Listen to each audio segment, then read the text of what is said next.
முன்னொரு காலத்தில் ஒரு புலவர் வாழ்ந்து வந்தார். அவர் தனது குடும்பத்திற்கு உணவு கூட அளிக்க முடியாத வறுமை நிலைக்கு தள்ளப்பட்டார். அதனால் அரண்மனைக்கு சென்று மன்னரிடம் உதவி கேட்க முடிவு செய்கிறார்.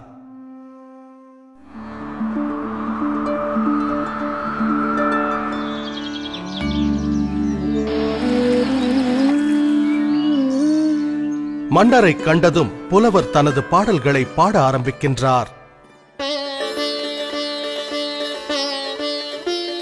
ஆஹா, அருமை அருமை!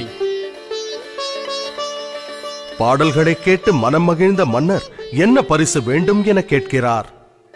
சீராக அடுக்கப்பட்ட அழகான சதுரங்க பலகையை காண்பித்த புலவர், மாமன்னா, சதுரங்க பலகையின் முதல் கட்டத்தில் ஒரே ஒரு நெல்மணியை வைத்த பின் ஒவ்வொரு கட்டத்திற்கும் அதனை இரட்டிப்பாக்கினால் அதை தக்க பரிசாக ஏற்றுக்கொள்வேன். நிச்சயமாகவா? தங்கம் வேண்டாமா? நெல்மணிகள் போதுமா? ஆம் மன்னா என்றார் புலவர். அப்படியே ஆகட்டும். மன்னர் உத்தரவிட அவையினர் நெல்மணிகளை வைத்தனர். முதல் கட்டத்தில் 1, இரண்டாம் கட்டத்தில் 2, மூன்றாம் கட்டத்தில் 4, நான்காம் கட்டத்தில் 8 என நெல்மணிகளை அடுக்கினர். 10ஆம் கட்டத்திற்கு வந்தபோது நெல்மணிகளின் எண்ணிக்கை 512 ஆனது.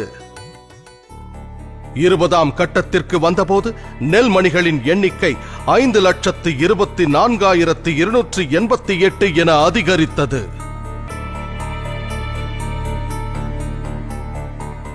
பாதி தூரம், அதாவது 32வது கட்டத்தை அடைந்த போது நெல்மணிகளின் எண்ணிக்கை 214,74,83,648 பெருகியது.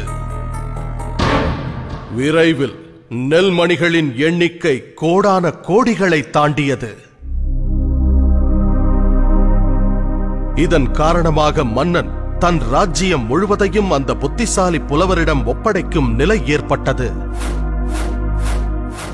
இவை அனைத்திற்கும் துவக்கம் ஒரே ஒரு நெல்மணி. கதையின் நீதி: கூட்டுப் பலனின் பெருக்கும் சக்தியை எப்போதும் குறைவாக எடை போட வேண்டாம். ஒவ்வொரு மாதமும் ஒரு சிறு தொகையை நீங்கள் தவறாமல் முதலீடு செய்து வந்தால் உங்கள் ஓய்வு காலத்தின் போது அந்த தொகை பன்மடங்காக பெருகி நிச்சயம் பலன் தரும்.